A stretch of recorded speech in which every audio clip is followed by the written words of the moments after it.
Okay, guys, back. I feel like this is not tight enough, but I think the speaker's working, so that's good. Um, I really enjoyed my trip thoroughly. I think I told y'all, but for those who don't know, I went to drop some.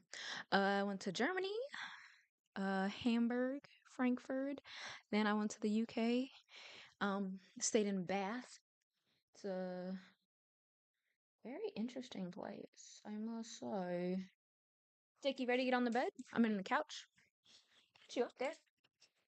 Mhm.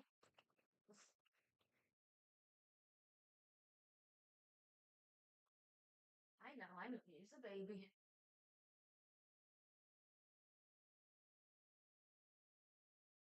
Okay. Um, yeah. Went to Bath, UK. Never heard of that place before. Before I went, did not know that was a thing. But it's like an hour and a half train ride from London. Why does this thing keep getting up? Put him on the couch, just for him to jump off the couch. I don't know what he wants, what he needs. Guess it's not me for me to decide.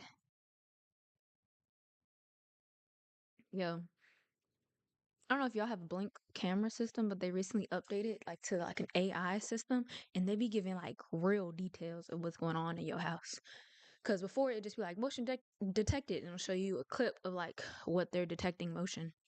But now it's like there's a person opening your fridge. There's a person walking with a phone in their hand. There's a dog laying on a bed. The dog is shaking its head. Like, why y'all watching that closely? Like, this is what they meant when they said there's a little secret agent watching everyone. That that's clearly my secret agent watching me. And now he's just being honest, coming out to the closet. Mm, my friend asked me if I'm going to Zumba on Saturday. I don't remember agreeing to go to Zumba to begin with, but I do need to get back in the gym. What time is it again? Because I gotta get back into the swing of things, get back to my schedule. I have a set schedule of the week, like the general things I'm trying to do every week, and I haven't been doing them the past 2 weeks because I wasn't here. So, slowly but surely get back on track. First step was streaming. But I have been posting consistently on YouTube. If y'all sub there, I am there often. I post every day. It's like every other day is a video, then the opposite day is a short. Mr. Wiggles, if I get off this seat, you better stay on that couch. You hear me?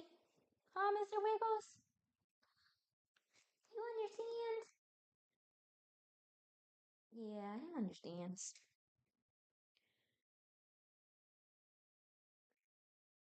Okay, thanks. Oh, he's so tiny. I like to think I have very good arm strength because I can just scoop him up with one hand. But he's like 9 pounds, so it doesn't really count. Huh, him is teeny tiny. Where's my gift? It's at my house. I can give you it on Wednesday when I see you next week. Or you can come by before that.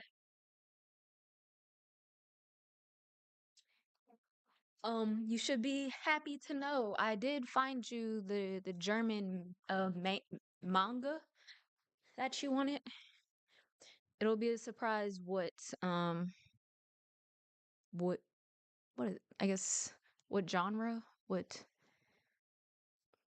game? No. What storyline? I don't know. But I know it's one that you like because you've mentioned it before. Savon, actually, just stop by my house on your way to work. Title. That's the word I was looking for. That was escaping me. Um, yeah, you've mentioned this title of the book before, so I'm pretty sure you're like it. I don't know how you're going to really understand it unless you have like a book compare, like the language. Oh, I don't know if you knew this, but on your phone, I don't work until Saturday. Speaking of that, do you want to take mom out for Mother's Day? That is on Sunday, but I'm pretty sure you work on Sunday too, so I don't know. Oh, and Saturday's almost here, Tivon. That's like 3 days away.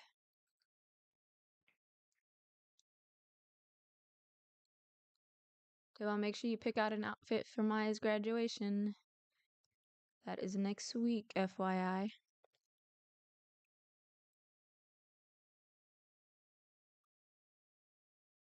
Oh, but I was saying on your phone, the Translate app, you can take a picture or something and you don't have to take a picture. You just have to have the camera on it and then it'll translate everything directly. Very convenient. I went, I'm wearing what I have. Devon, you be looking like a bum sometimes. I don't think Maya would appreciate whatever your outfit is right now. At least not with pictures. She'll still be happy you're there though. Speaking of which, do you like marshmallows, Tavon? I got this I don't not a candy. I guess a dessert. Like a snack from the UK.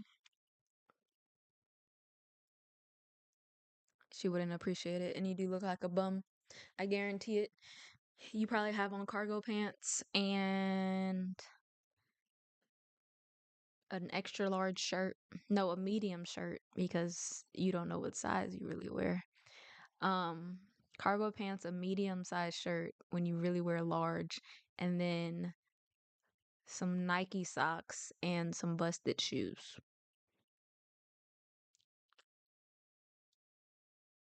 That's your outfit for sure. But I got this snack from the UK that I think you'll like. I only eat square marshmallows. These ones are circular with a filling inside and then chocolate on the outside. I don't like them because I don't like marshmallow. Oh, there's an ad. Thank you. Thank you for paying my bills. I actually don't make that much money off of this. I think since I've been streaming this year, I've made maybe $10. Maybe $10. And I haven't even taken that out because it's just like, ooh, ooh. That ain't a lot. What are they called? Uh,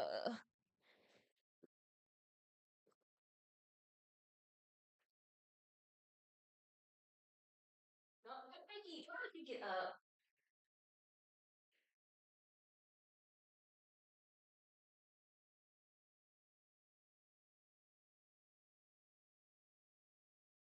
Rock me, mama, like a wagon wheel. God damn. Mr. Wiggles, come here. Come here, let me put you on the couch. You're okay. Oh, let me put you around almost.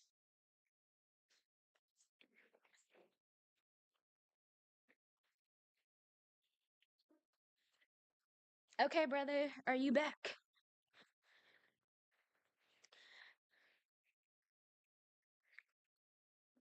I think you're back. That's what I'm hoping. Uh, oh, yeah, Momo's doing good. He got his last shot on Monday. And then I'm gonna call like the internal medicine people to so they can figure out a program for him. But he doesn't look sick. He doesn't act sick, so he's fine. But I got the snacks that I was talking about. The first one are wagon wheels. Uh, they they're individually packaged, so I will bring these, or whenever you get your souvenirs, I will bring these to you. And then you can also have The Jaffa cakes? Is this AI? Is what AI? No, this is real food. These are UK snacks. But Jaffa cakes, very tasty. I'm so. What are we talking about?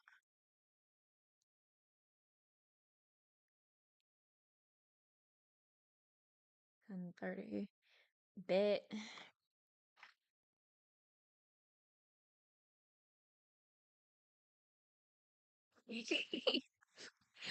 Oh my God. There was a video and it was like someone was filling out some form and the thing was like write something so I know you're not AI. And I was like, what do you write to the computer so the computer knows you're not do a backflip? You trying to kill me? You break my neck? But what would you type into the computer so that they know you're not AI? People in the comments were saying that you should say a slur because I guess AI won't say a curse word or something. Do it. What is that? She's AI. Stop spreading lies. I'm not AI.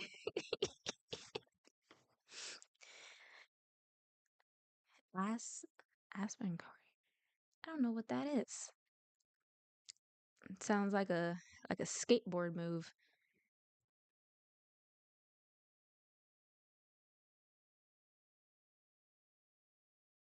Is that a person? A 20-year-old rapper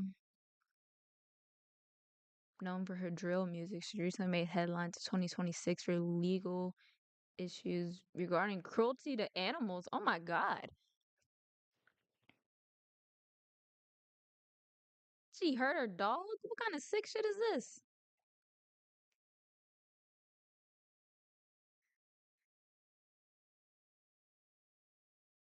She was beating a 3-month-old Ma- Maltipoo puppy.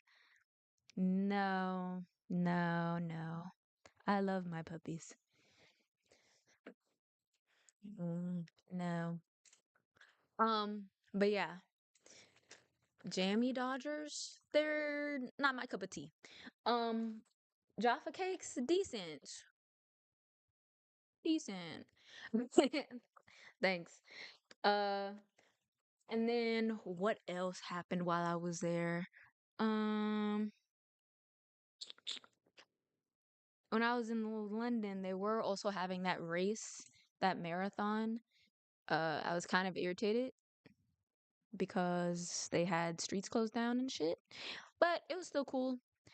And then they have broke that marathon record of like running a marathon in under 2 hours, which is fucking ridiculous. And then the man that won said he could run faster. Like, sir, what do you mean run faster? You just beat the world record. Run faster. Bro, that's crazy.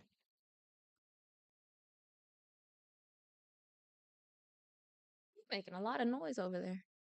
I don't like it. You're doing a half marathon? Why? Why would you sign up to do that?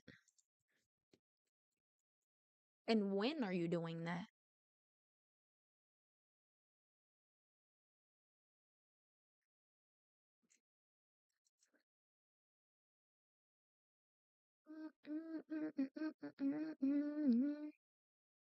Your friend asked you to do a half marathon and you just agreed to it. Oh, in October. You have time then.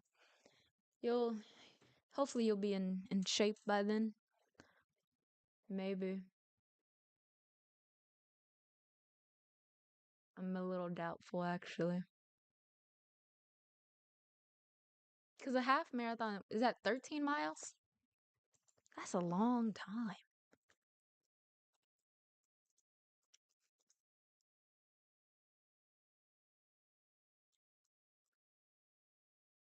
The one we did last year. Oh, you're right. I think yeah. Well, was that a half marathon? I don't know. Because I do remember some people were like running some absurd distance, but I don't remember if it was a half marathon. Something ridiculous. Tavon, that had a no, no what? Oh, it's 10 miles? That's not a marathon. That's not a half marathon.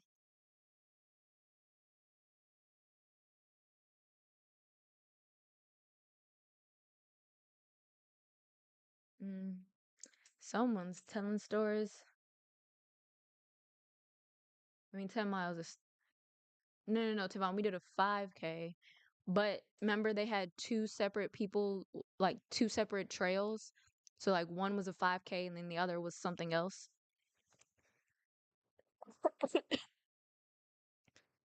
Because of a 5K is 3 miles.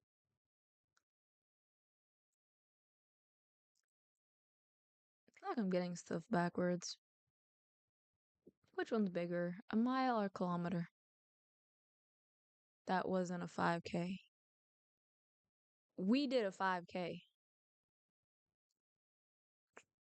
Actually, I don't actually think it was 5K. I think it was like 6.1 something something because it had to do with Kwanzaa. Like whatever that number was, it signified Kwanzaa.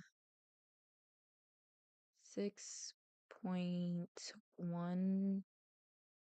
Oh, okay, I found it.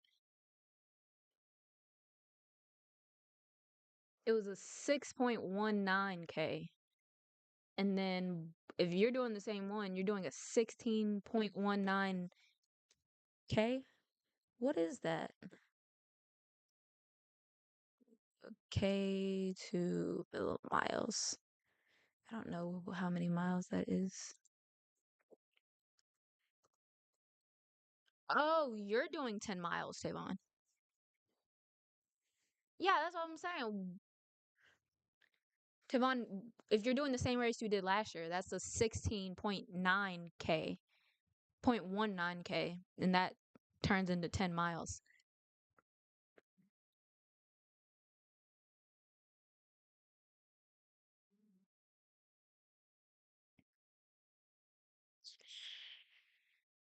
Well, have fun with that. I'm not doing that.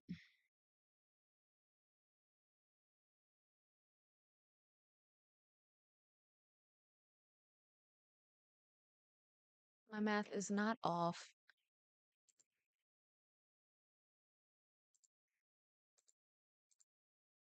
I literally looked it up.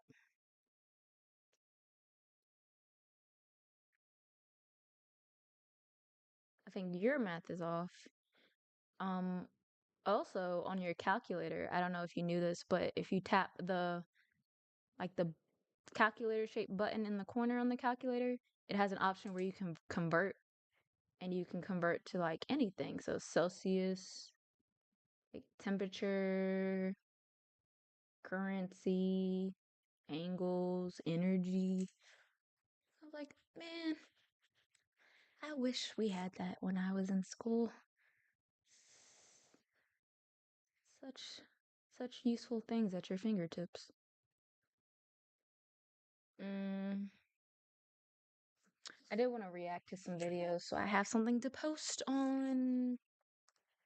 What day is that? Saturday.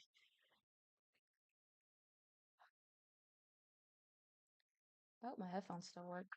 Sometimes when I stop using technology for a while, it just doesn't work anymore. I don't know why, or if I have just bad luck. But this is a common occurrence. Uh, are they connected? Get connected for free. Oh, I need to switch. Watch movie trailers.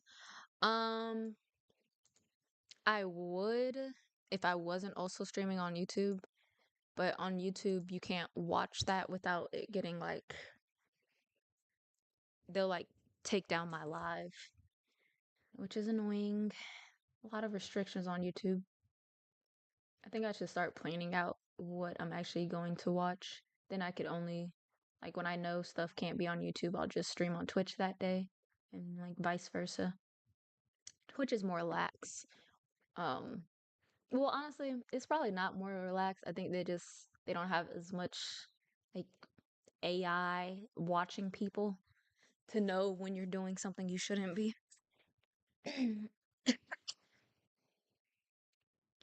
um, what? And not share. No one is watching your memes. I don't even think they're that funny. Am I logged into my Instagram? If so, then I'll share one of them.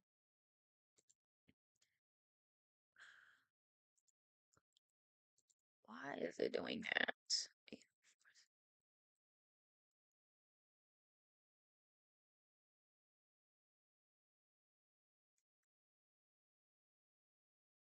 They're all funny.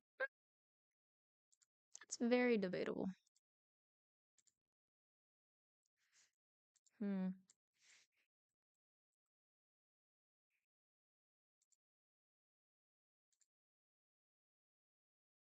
Okay. Yeah, I can't log into my Instagram, so I cannot share your memes. Forgot password.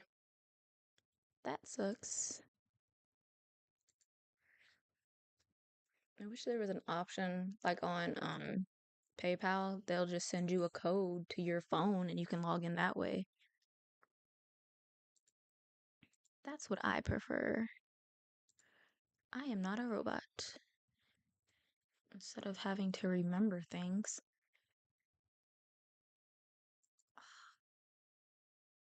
Continue. Do a backflip. Tell stop trying to set me up. You trying to kill me?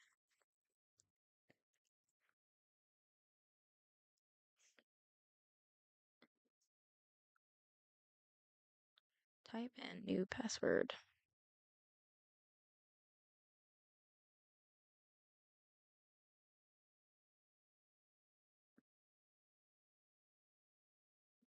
Ooh. Someone shouldn't you be sleeping? I feel like this is normally your nap time. Okay, let's see if I can log in now.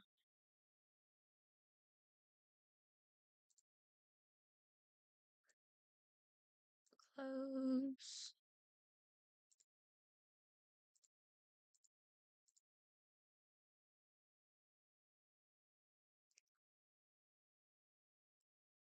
Mm, save info? No. I've never been on Instagram on my.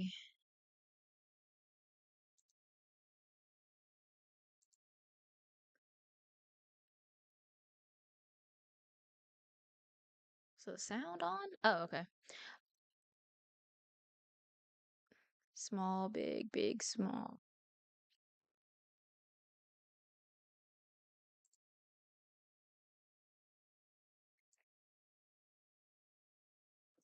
Okay. I think that's much better. Then let them get off that fucking boat before the summer ends. Like, I Lord. swear to God, you Angry. guys, especially after the last pandemic and the level of stupidity that it bred, it would genuinely be the end. And I saw that video of that guy, and I do feel bad for him, where he was like, oh, we're not headlines, we're not stories, we're also just people with families. As a person with a family, stay on that fucking boat. Sit your ass down. Do not get off that shit. I'd rather play Battleship than let them get off that fucking boat before the summer ends. Like, I swear to God, you guys. There was that exact situation during COVID, though. There was literally some people that were stuck on a boat, and I think they were on that boat for months because they didn't want them to get off. I need to look up what hantavirus is, too, because where did this come from? I have never heard of that before, but it's everywhere. Everywhere. Insults so intelligent you don't realize you've been roasted until 4 thoughts later. As an outsider, what are your views on intelligence? I wish I lacked common sense. You seem so happy. You state the obvious with such a sense of discovery. I like how you never let facts get in the way of your opinion. I admire your courage to speak in the absence of knowledge. You have mastered the tone of authority. Devon, we might have different senses of humor. That was not funny at all. By Flight Delta. Wait a second. You sent 3 memes today? By Flight Delta. If I buy a ticket, my name in their system is Nathan. And on my license, my name is Nathaniel. It gets brought up. Once I was checking a bag, and the guy behind the counter, he sees my ticket says Nathan, the license says Nathaniel, and he was like, this is not good. He goes, these names don't match. And I was like, but they match, right? Like, you can see the leap that we took to get from one to the other. And he was like, but they're not the same. I was like, but they're the same. And I'm realizing he cannot find out people call me Nate at that point because, I mean, he can't handle that. He's going to call the police over to be like, there's a guy with 3 names trying to fly right here. If you guys want to just shoot him from over there or something. So I was like, what do you want me to do? And he goes, you should go home. That's all I honestly said. I said, look, I'll give you that those names don't match. But what I think is going to help a ton is the picture on the ID. Something that I've always loved that they did. And I think with 70% of that name matching and 100% face, it's 170%. I think I'll get through it. By Flight Delta. Okay.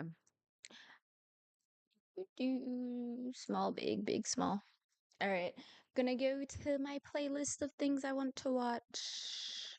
Or I planned on reacting to. Who knows? Oh, all people that need to be locked up. David. I think I want to watch all 3 of these. Ooh, but I did want to watch Mr. Beast. That could be it for another day. Was Michael Jackson really evil? That's what the people need to know. That's what I want to know. Then we'll watch At every the other 2. opportunity, the media has dissected.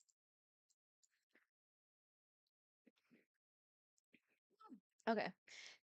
This is Was Michael Jackson Really Evil by Get Like Prince. I don't know. I don't know if he was evil. I am a little weary of him. That's just me. Was he touching them kids? I don't know. I'm too young to know.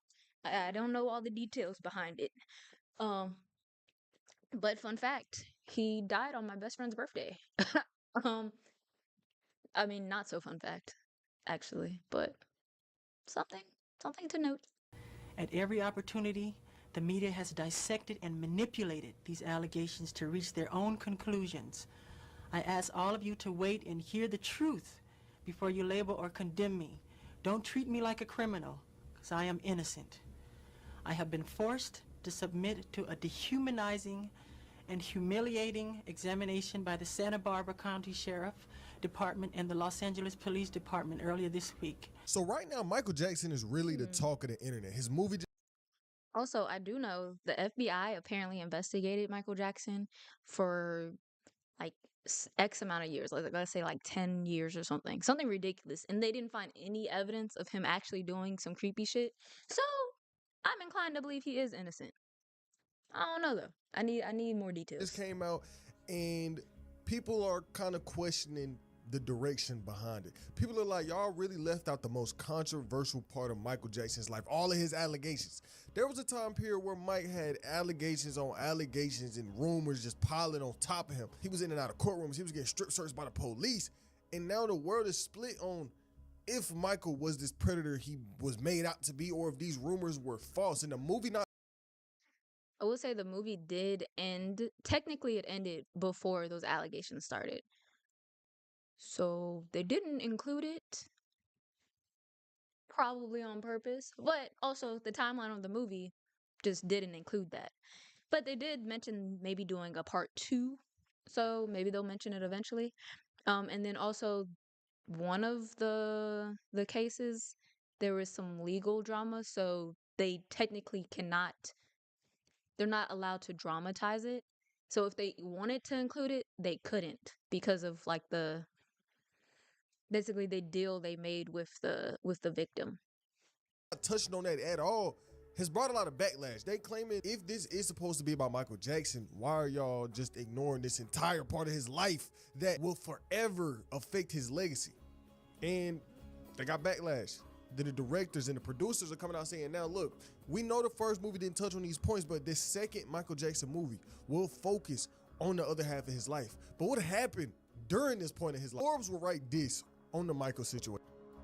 The original movie Michael is focused on his youth and growth into a solo artist, the main conflict being his father, Joe Jackson. But there will be no avoiding the latter half of his life, and that's already been spoken about by those involved with the project. There's a possibility of there being a part 2 that may deal with some other things that happened after. The movie itself says his story continues at the end, and there was this odd situation where the final third of the movie was meant to deal with his allegations, including scenes of him about to be arrested by police and the Neverland Ranch being searched. That was scrapped reportedly due to an accuser not being allowed to be named or appear in any of this or any film at all. But a second film about the 90s and the 2000s would figure a way out around that, no doubt, to tell the rest of this story. So this movie drops and people are That is also weird though, because I understand maybe the victim said that they cannot be mentioned, but you can't just use an alias. Like the same way they do with like Law and Order. They give a disclaimer like these are not based on real events when we know it's based on a real event. Like I feel like you could have squeezed it in if you wanted to put it in there. I think the family just didn't want to highlight it. expecting a full-on documentary, not necessarily documentary, but something really engulfing his entire life. And I think that's what really everybody's expectation was. That's what mine were. Like, oh, this movie is gonna be Michael Jackson, is gonna be his story, is gonna be the good parts and the bad parts, not just what we want to talk about. So when this movie came out and we come to find out that a lot of these topics that were touched on, some of these allegation points that were touched on, they were cut out of this movie for this reason and that reason. Now people are looking at the movie in an interesting light, in a different light, because it's like, where's this whole part of him that isn't here? Because it wasn't just, oh, it's allegations and you should talk about it because it was controversial, but it also changed Michael as a person. As you watch this video, you're gonna understand what I mean. This wasn't just, oh, I got hit with the allegations and I rubbed it off. Michael went into detail time and time again, speaking about how bad these allegations affected him. He's nearly in tears during some of these interviews when responding to this. So to not speak on something that changed this man at his core as a person in this movie just rubbed a lot of people the wrong way, which makes sense. There have been many disgusting statements made recently concerning allegations of improper conduct on my part. These statements about me are totally false. As I have maintained from the very beginning, I am hoping for a speedy end to this horrifying experience to which I have been subjected. I shall not in this statement respond to all of the false allegations being made against me, since my lawyers have advised me that this is not the proper forum in which to do that. I will say that I am particularly upset by the handling of this mass matter by the incredible, terrible mass media.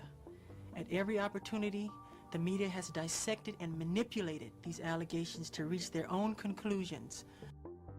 But these allegations against Michael would start a long time ago. Early 90s, we hearing these rumors coming out. One of the earliest was with a man named Jordan Chandler. This was one of them situations where it went into lawsuit territory. If you don't know what Neverland is, what I was speaking on earlier, it was referring to this place Michael Jackson built, this place he created. And Michael said that, look, I made this location. I built this place for children to come and experience life because I missed out on that. If you know Michael Jackson's backstory, which is Michael Jackson, you probably do. He has been Michael Jackson since he was born, basically. And what I mean is, he didn't get a normal life. He didn't experience growing up regularly like how we did. Since basically his birth, he was Michael Jackson. He was this artist. He was this musician. He wasn't really a person. That's why I kind of believe he didn't do anything with them kids, because I think he was really just he wanted to be a kid. I think it was weird. Yes. I think it was weird he was carrying around what's that short man? Y'all know what I'm talking about? He had like a what is his name? Y'all remember talking about like the black guy that was like tiny, black short guy with MJ. Oh, I can't remember his name. I wrote MJ and they write in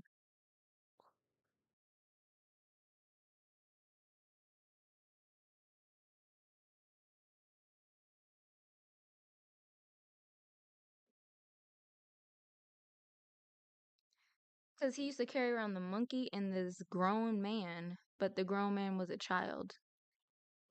Y'all know what I'm talking about?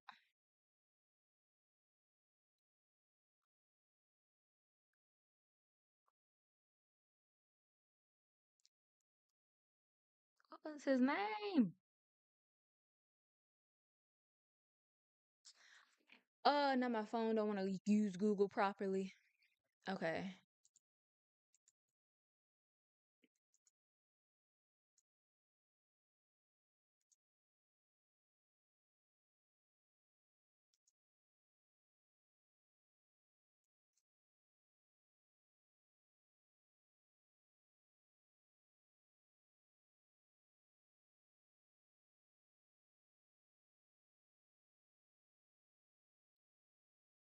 They want to act like they don't know what the fuck I'm talking about.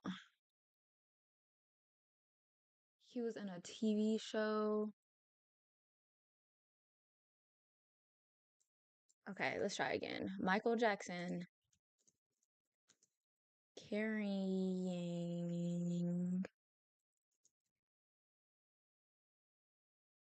little person.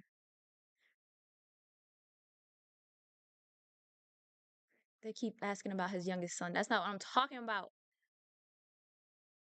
Oh, Emmanuel Lewis. That's his name. That was weird. I think that was odd. He was carrying around Emmanuel Lewis all the time. And Emmanuel Lewis is not a child.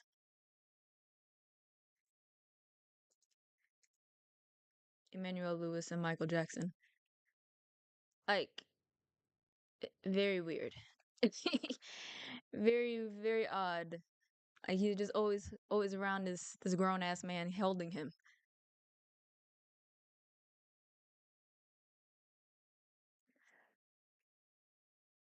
Yeah, that's what I'm saying. Like it's a lot of weird things Michael Jackson is doing. I don't think he was touching nobody, but it was weird. Like we can't lie. Michael in his life, it was always music first, person last, if that's making sense. So basically, he didn't really have a life other than music, other than the one Michael Jackson, not Michael Jackson the person. So what Michael did was create this space, Neverland, as a way to relive his childhood because Like Peter Pan. Y'all get it? A boy forever. didn't have one. And this is where many of these allegations would stem from. He had this compound, he had this Neverland place where he would invite children, they would spend time with Michael Jackson. And his reasoning was basically, look, I'm just trying to live a life I didn't get to live, if that makes sense. Rolling Stone would write this. In February 1993, Jordan, along with his sister and his mother, June, stayed at Neverland, Jackson's compound, for the first of several visits. In late March, the family began traveling with Michael Jackson to places like Las Vegas, Morocco, and Paris. During this period, according to Chandler's, Jordan and Jackson would often sleep in the same room. And you know, hearing this always rubbed people the wrong way, and rightfully so, because what do you mean you was sleeping in the same room, little boy? Michael has responded to this. There was interviews where Michael was like, look, I don't see anything wrong with me doing this. You know, I'm just, just sleeping in the same bed as this kid. That's not mine. It's weird. It's fucking weird. Basically, he was like, look, it's a beautiful thing that I was sleeping in the bed with him. Just listen to the clip. But is it really appropriate for a 44-year-old man to share a bedroom with a child who is not related to him at all? That's a beautiful thing. That's not a worrying thing? Why should it be worrying? Who's the criminal? Who's Jack the Ripper in the room? But I have slept in the bed with many children. I sleep in the bed with all of them. When Macaulay Culkin were little, Kieran Culkin would sleep on this side. Macaulay Culkin's on this side. His sister's in there. We're all just jamming the bed. And we wake up like dawn and go in the hot air balloon. The world needs a man who's 44 sleeping in a bed with children. No, you're making it all wrong. Well, tell me, help me. Because what's wrong with sharing a love? You don't sleep with your kids or some other kid who needs love, who didn't have a good childhood? No, I don't. I would never dream of sleeping. I would. I would never dream. Because you've never been where I've been, mentally. What do you think people would say if I said, well, I've invited some of my daughter's friends round or my son's friends round and they're going to sleep in the bed with me tonight? That's fine. What do you think their parents would say?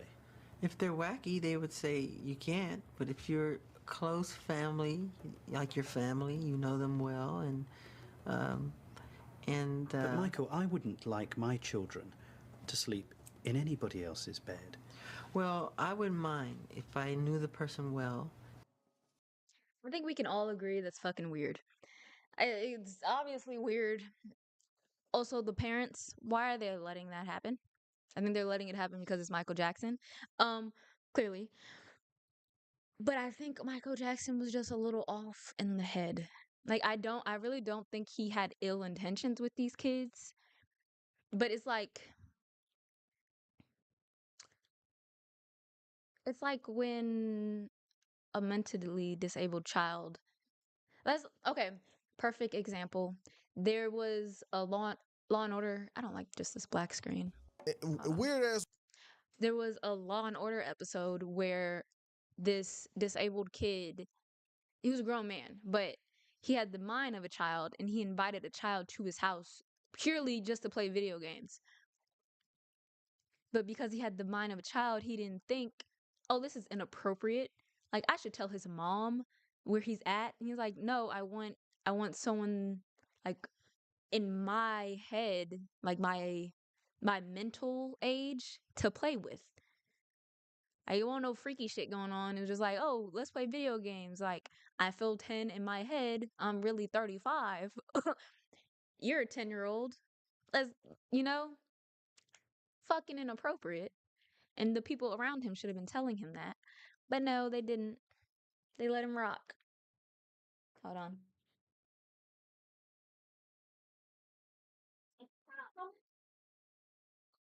You guys convincing me to get you snacks? Fine.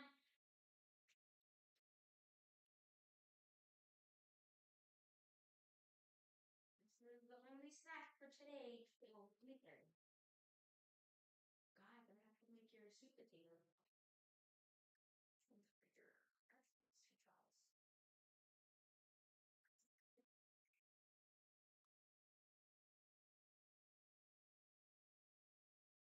Okay, that's all I got for you. Come on.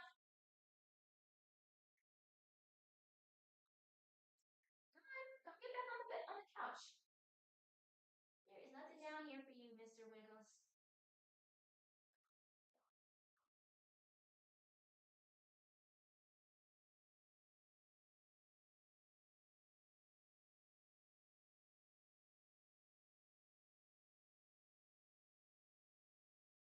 Oh, I think he has to pee.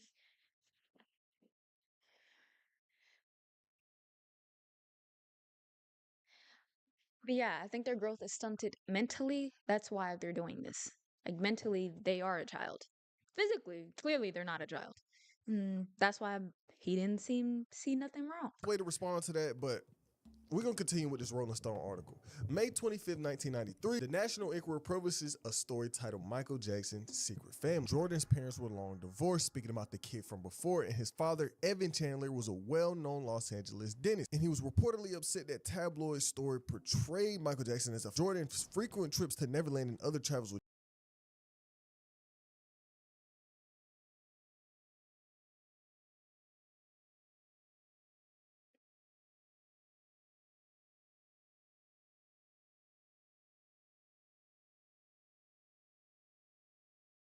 You ready to get back on the couch? I help you. Oh, no, boys.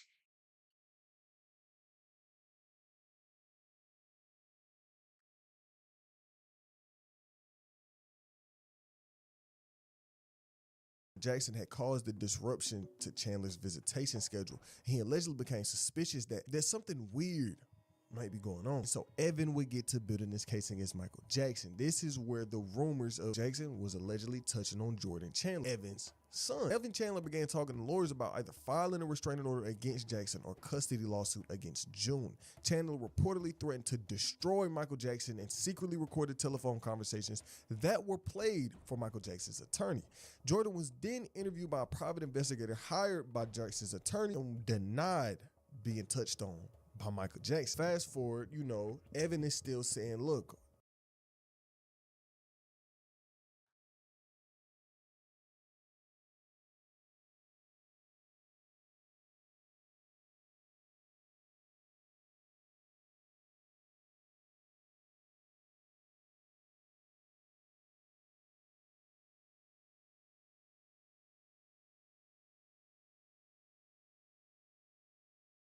Michael Jackson did this to my kid. Michael Jackson did this to my kid. And you know, I say this, right? And this is where the situation kind of gets weird, right? Let's say you find out something weird like this is happening. Would the first thing you do be, oh, I'm gonna go find me a lawyer and try to get money out of this situation?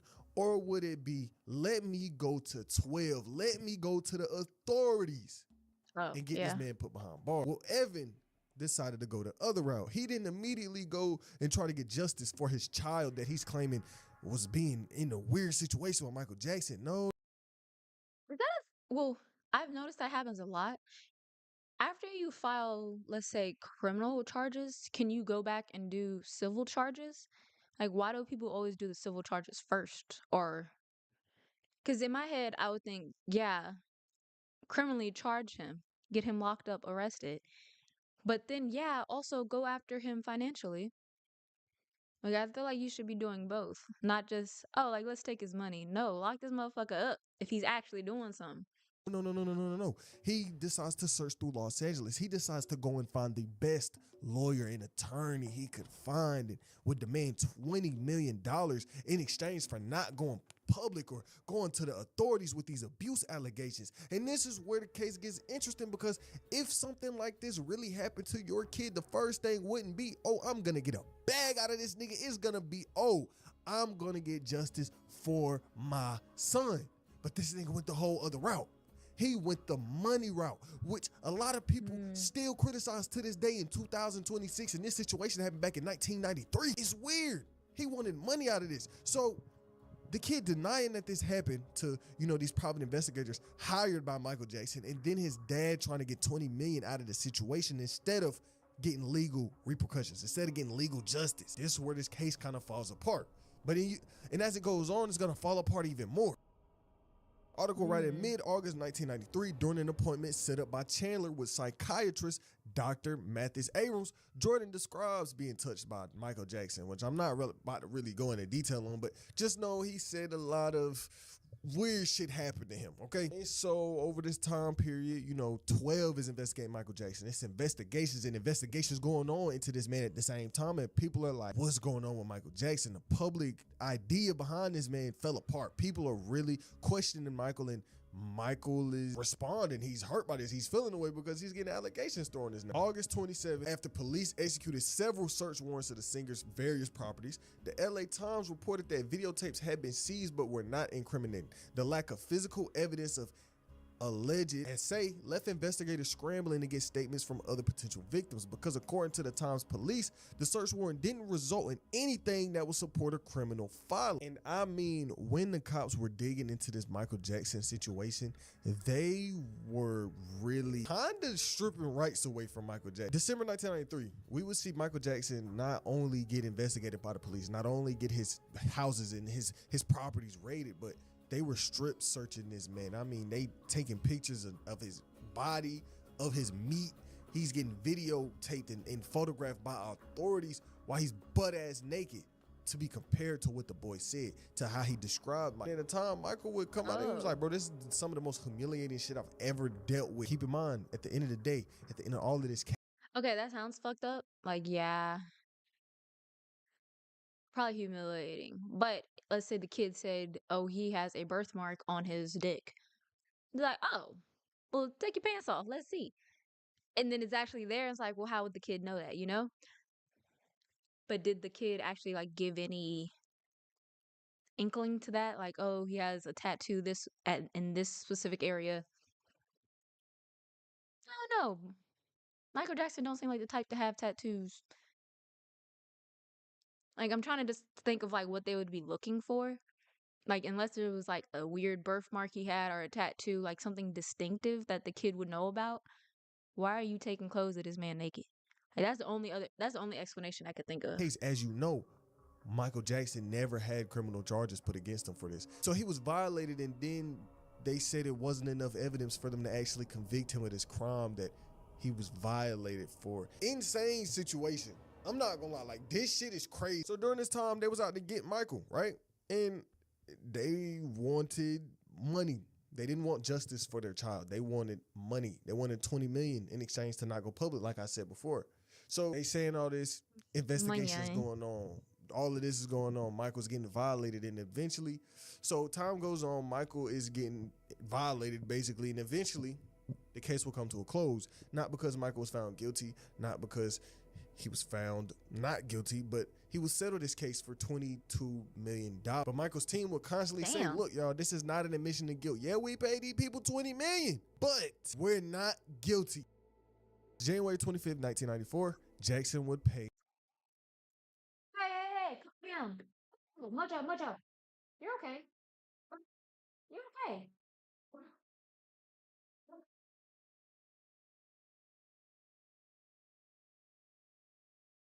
Jake, you started this. Come on, get back on the couch. You shook your head no. There you go. There you go.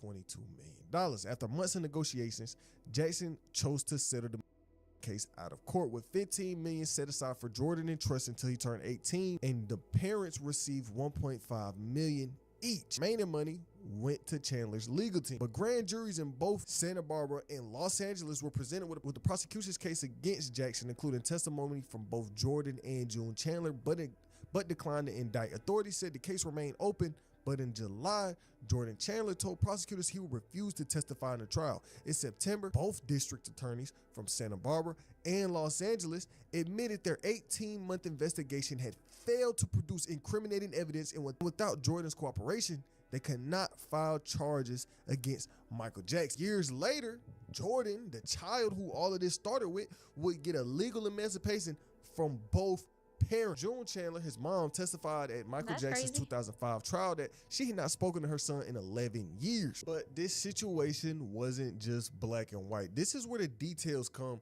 and it seems like this situation was a huge character kill for Michael Jackson. A lot of people never looked at him the same after this, even after some of this evidence was presented, right?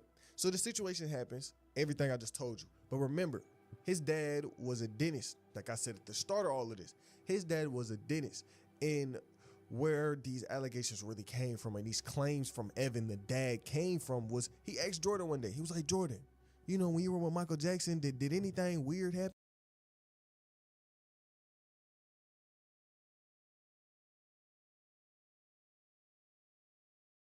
Get on this side. Sticky, I'm trying to help you. Come on, come lay down.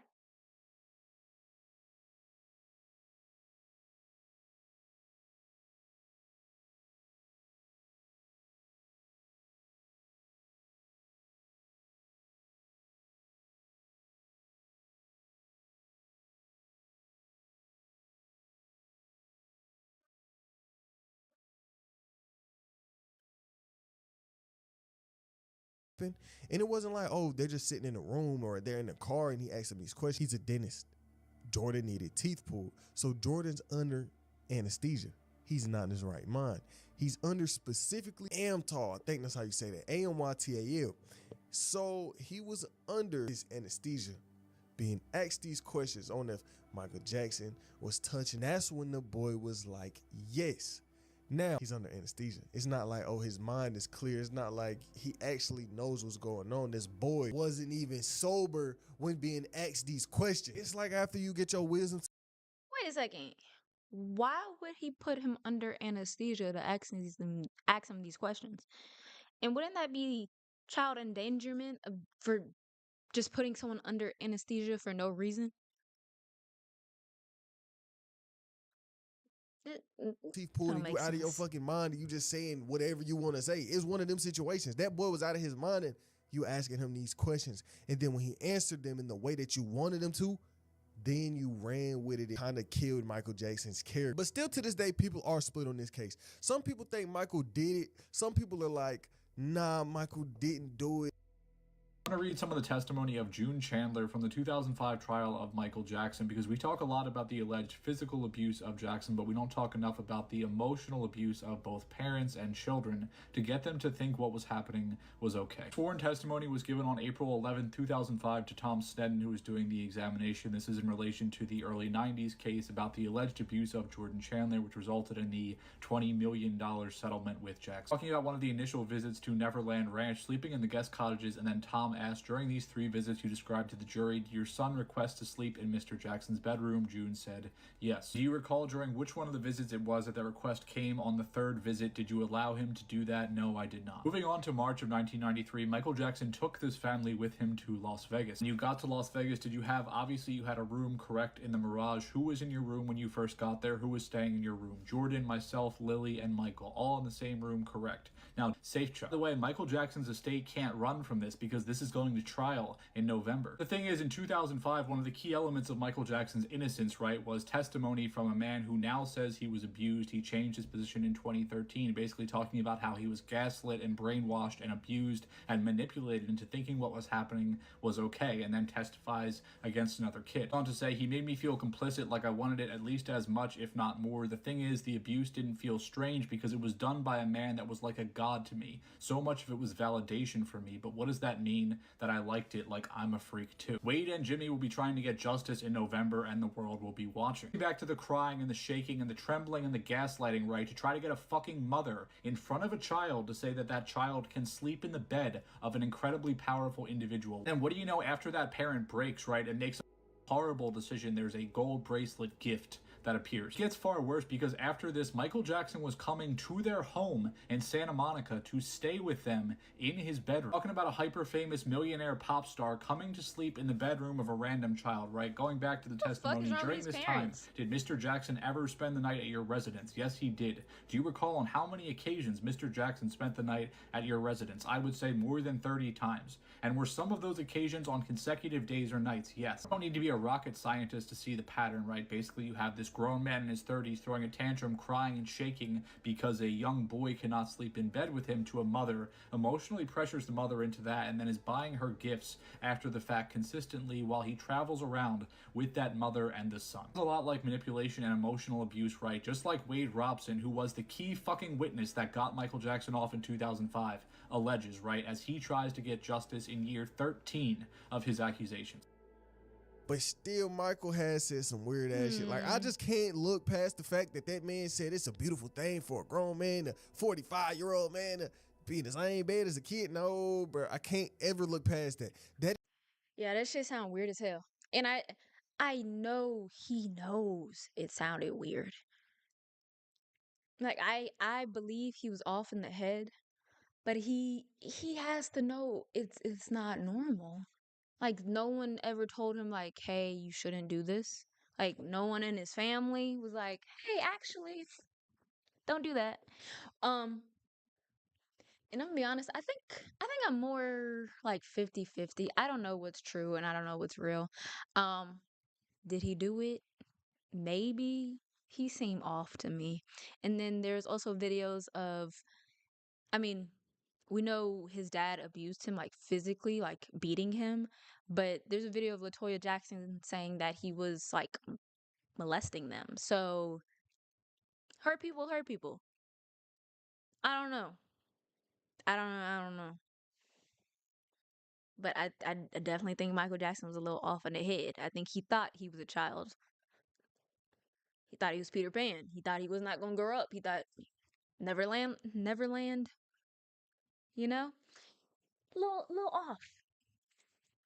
But I'm also like 50%, I don't know if he did it for real, because you would think like someone that huge, and especially being black, that if the cops had some on you, they would nail you to the ground. Like they would go and get you. But he got investigated for this long and the cops didn't have any evidence. It's like, well, was he doing anything? Like, you would think they would find something. It's too weird for me to not question. So did Michael Jackson do this or did he not do this? We don't really 100% know, but I just feel like Michael Jackson was a strange man because He was. That's just weird to say. I But agree. time and time again, Michael would come out and he would deny these charges and he would explain how they affected him. He would defend himself. Oh, y'all remember that Atlanta episode when there was, well, at least I think it was about Michael Jackson, but they were trapped in the house with some guy that had like his skin was bleached and he was acting really strange. It gave Michael Jackson. If y'all know what I'm talking about, look it up. Atlanta episode. Atlanta, the show. It wasn't the last season. It was probably maybe the second season. But just look up Atlanta strange white man trapped in the house. Like I'm sure it'll pop up. To the day he died. Call me weird overnight, strange, wacko. They said I'm a girl, homosexual. You should not say he's an animal. You should not say he's Jacko. I'm not a Jacko. I'm Jackson. Yeah, wacko Jacko. Where'd that come from? Some English tabloid. I have a heart and I have feelings. I feel that when you do that to me. It's not nice. Now, about those headlines, does it affect you? Does it hurt you? When you see those crazy stories? Sometimes, but it's part of the work, you know. It hurts me. If it hurts me, I know it hurts Michael. Remember something, just because it's in print doesn't mean it's the gospel. People write negative things because they feel that's what sells. Good news to them doesn't sell. And Jesus said to love the children and be like children. Be youthful and be innocent and be pure and honorable. And he always surrounded himself with children. And that's how I was raised, to believe and to be like that and to imitate that. But if I am guilty of anything, it is of giving all that I have to give to help children all over the world. It is of loving children of all ages and races. It is of gaining sheer joy from seeing children with their innocent and smiling faces. It is of enjoying through them the childhood that I missed myself. But allegations weren't the only thing that Michael Jackson was facing. Some things came out that was kind of just hard evidence, because you know how this Like year what? been. You know what this year been filled with. A lot of that Jeffrey Epstein talk. And with all of these files and images getting released, do you know who was in pictures with Epstein? Do you know who was posted up with Epstein? Michael Jackson. There's pictures of these two online together. We don't know where they are. We don't know when they are in these pictures. We just know they had a relationship. What Was he in the Epstein files though? That's what I want to know. Because just because you're in a picture with somebody don't mean you actually cool with them. Like one of them could have been like Epstein could have been a fan of Michael and be like, hey, can I get a pic? And he was like, okay. Like and just stood there. I don't know. I don't think you can just definitively say like, oh, he was tied up in this because he has a picture with him. Michael Jackson was the biggest star ever. Anyone that sees him is going to want a picture with him. Like I don't know, that's not real proof to me. Now, if he was in the files and they got him listed down doing some sick shit, yeah. Okay. But just a picture, no, that's not enough. was the true nature of this relationship? We don't know, because it's not like some of these other people in the Epstein files where them and Epstein are having this open relationship, where them and Epstein are having a real relationship and they're talking about this and talking about that. But with him and Michael, we didn't have that. We just knew they had a relationship, but to what extent? And this is also having people looking at Michael crazy because, nigga, you was posted up with Epstein, cuz Variety were right there.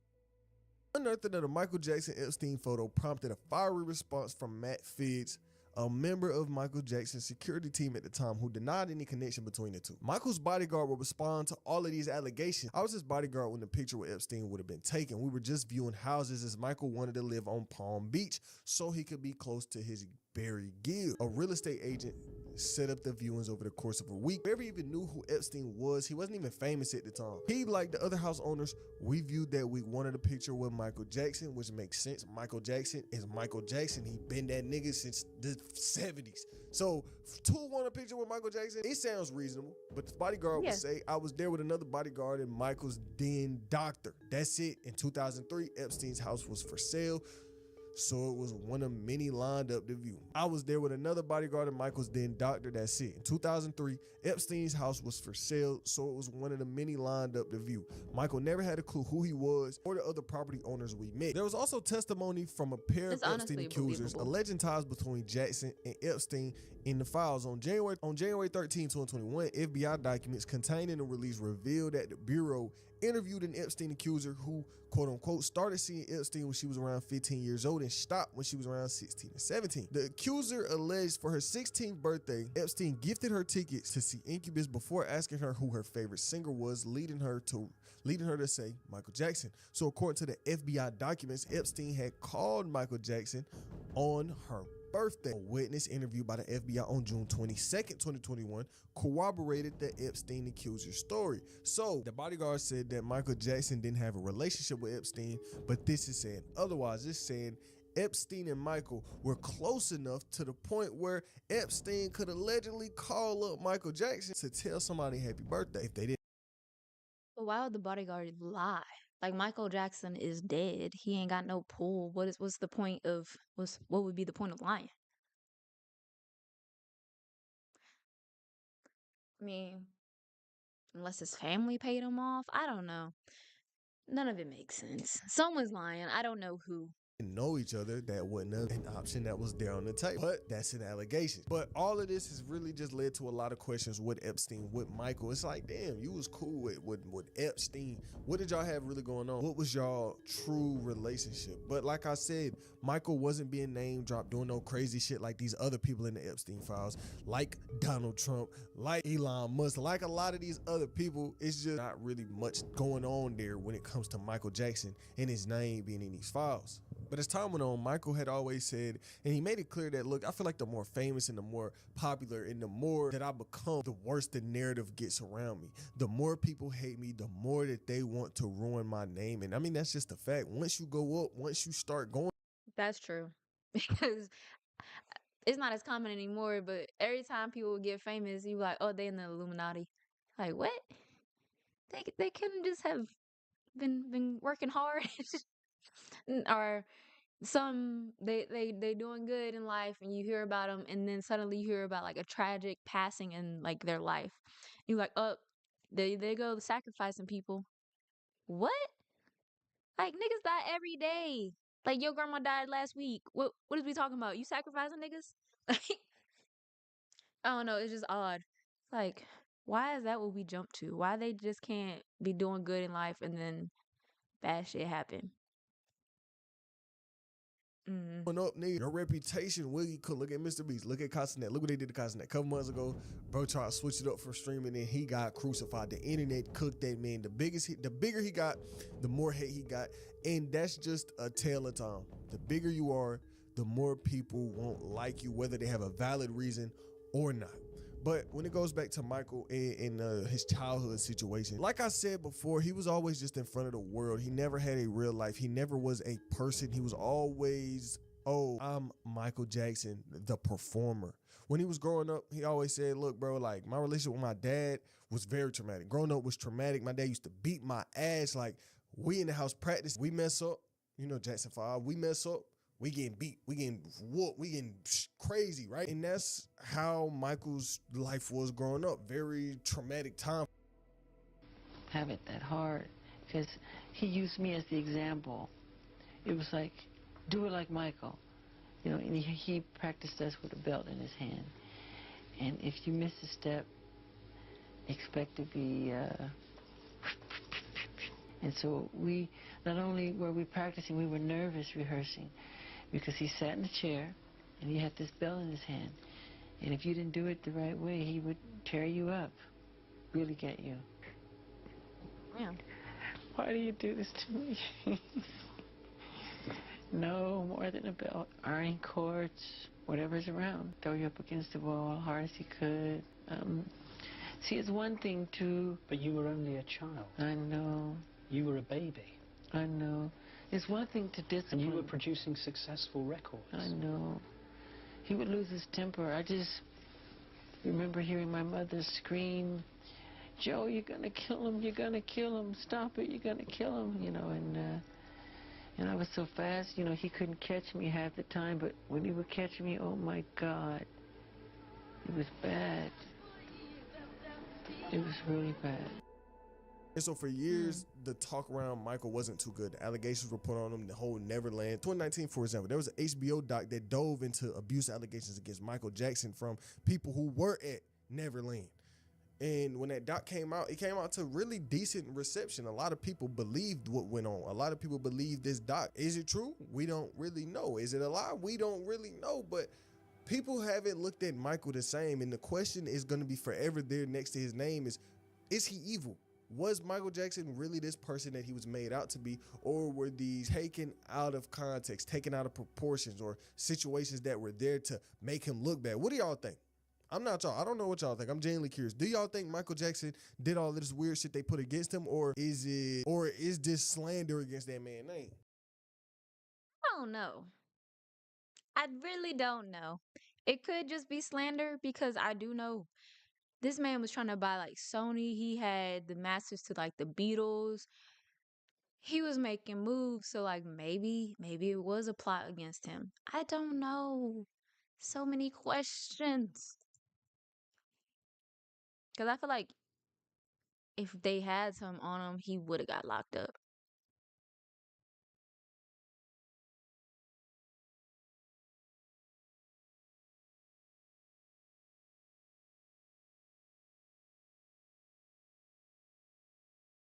Oh yeah, Michael sabotaged in every single way. You cannot look at his accusations without running into his business motives with purchasing these extremely powerful and corrupt businesses like Sony. Hmm.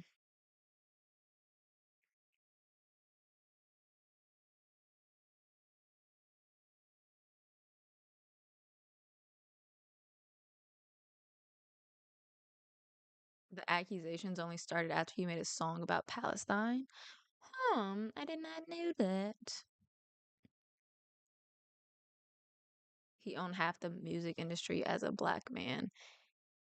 I don't like that they put that in quotes, but yeah.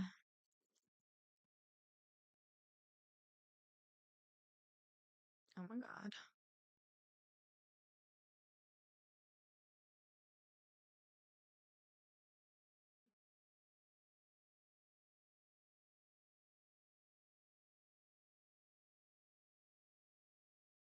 I think Michael Jackson was deeply traumatized and couldn't see his behavior as wrong. Clearly, he wasn't an adult stuck as clearly he was an adult stuck as a child. He slept with women and had his own children as well as videos of Michael Jackson out, a character making dirty jokes like any other guy. Trauma can hardly be understood. It took me till my 20s to realize I flinched from my friend.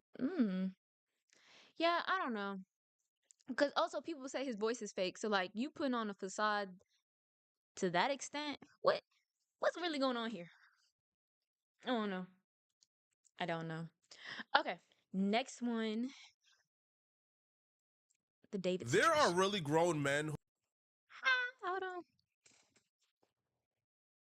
Okay, this is. He said David is innocent and Celeste is the villain by Poetic Flacco. That's crazy. Cause Celeste is a child. How is she the villain? Explain. Who said this? There are really grown men who are using this David and Celeste tragedy to promote their business, and they're doing it in the most unethical way possible. I just watched a Gideon interview where he's talking to this lawyer, and this dude came on Gideon's stream to utilize this David and Celeste situation, rage baited, while at the same time promoting his services as an attorney. It's pretty clear he don't believe nothing he's saying, but he's He made me scared for a second. I thought he was saying Jadeon was the negative person in this situation. I was like, no, can't be. Can't be. using this David and Celeste situation to rope in dummies into believing that he could get them off of anything. That's his promise. And it's kind of unfortunate he was able to rope Jadeon into this. Now, I know him and Jadeon got a relationship. I think he represented Jadeon as well. But this is just sick. It's sad. It's not cool at all. And when I see things like this, where he's just shamelessly plugging himself throughout this discussion while at the same time advocating for David, Now, it's one thing if you are actually David's attorney, but you're not David's attorney, but yet you're calling David a victim and trying to race bait the situation and make Celeste look like the perpetrator. What is an advantage and disadvantage that is in this case that you see, besides you? The advantage is that it looks like this was done in California, which is a crime, or not California, but LA, right? It's a high crime area. And there's other reasons that caused the death of this girl, other than him. That's why I see an advantage of. And she's motivated, to go after him. The other thing. She's motivated? Motivated how and to do what? To die? She's motivated to die? Like, this is rage bait. Trying to make me angry. I see your game, sir. The disadvantages that I see in this case is that he never called me. If he would have called me or his family would have reached out to me, I'll take that case. David, if you're listening, I'll take your case for free. Bro! If you reach out to my office, Jazmen Law Firm, I will take your case for free. Don't forget that, and it's recorded. Okay, what is He needs help. What is the disadvantage besides you? What is the disadvantage besides you? That's it. Because anytime any charges come, there's no factual disadvantage. Dude, look at me. My client looked at the camera in my last trial, okay? He looked at the camera and shot him 3 times. 3 times, all right? And I was able to get his ass probation. He'll be done in 5 years. It's the most unbeatable cases that I look at. So he's telling the world that he defends people that are clearly guilty.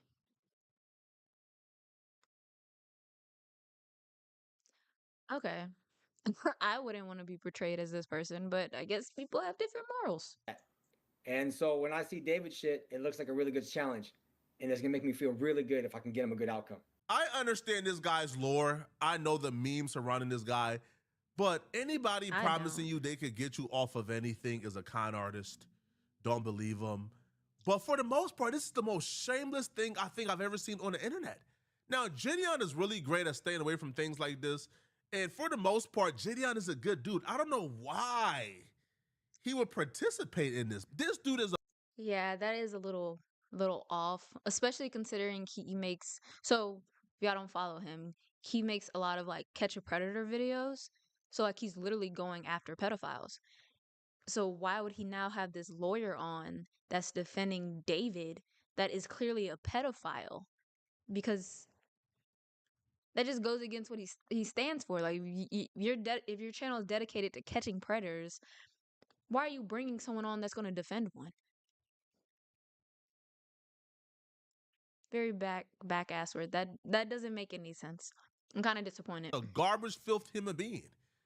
Right? Now, utilizing the death, the murder, the violation, the statutory rape of an underage girl to promote your business is nasty stuff. It's nasty, man. All right? David has his counsel. Now, anybody looking at this David case and telling you, oh, I can 100% get David off. Oh, no, this is nothing. They're a con artist. Now, when he was pressed to actually give his defense of David, this dude sounded like one of those like comment section conspiracy. If I didn't know he was an actual lawyer and I only had this particular interview to go by, I would say, bro, this dude is a cloud chaser. He's a fraud. Check his bar. This dude is, what are you talking about? This dude sounded amateur. This dude sounded like he had no education. He sounded illiterate. Hear out his defense of David. This man believes that a jury of David peers would buy like the narrative that David was somehow a victim of these 9, 10, 11, 12, 13, 14-year-old little girls, and these little girls were preying on David. Well, so right now, me and you, we don't know because we haven't spoken to David. If I spoke to David, and he contacted me, then maybe it'll be a different story, right? From what I'm seeing. No. We do know. We know the nigga's a predator. And sometimes people argue, like, oh, okay, like she looks older for her age. No, look up this little girl. She looks like a fucking child. Like she looks like she's 12. And I think all of David's friends need to be investigated too. Because why would a grown man have this little ass girl traveling the country with him? It's not adding up. It's nasty. Nasty work. And it looks like he is a victim of success. People came after him, and quite possibly, this girl came after him to attack him. So I don't know what's going on with what happens in real life. All I can see is the allegations, just like how you can see the allegations, and they sound bad. And a lot of my clients' cases, the allegations are very, very bad. And you know the type of cases I'm talking about, right? Yeah, I mean, I just showed my chat that you got a dude who shot somebody 3 times on camera. They caught him on camera, and Why is he proud of this? Oh my god. Something's wrong with the world. He's proud that he got a killer off. Man, you didn't even use self-defense, I did just you? can't fathom that. You have to have been there. I post my trials like on my feed, on my story. You got like, someone hey, that shot somebody 3 times off with just probation when the state was trying to give him 20 years. And I didn't add in my video that he's gonna get out on probation in 5 years. 5 years for shooting somebody on camera. And he even looked at the camera like the camera's right here. He went ahead and looked right at the camera. After he shot the dude.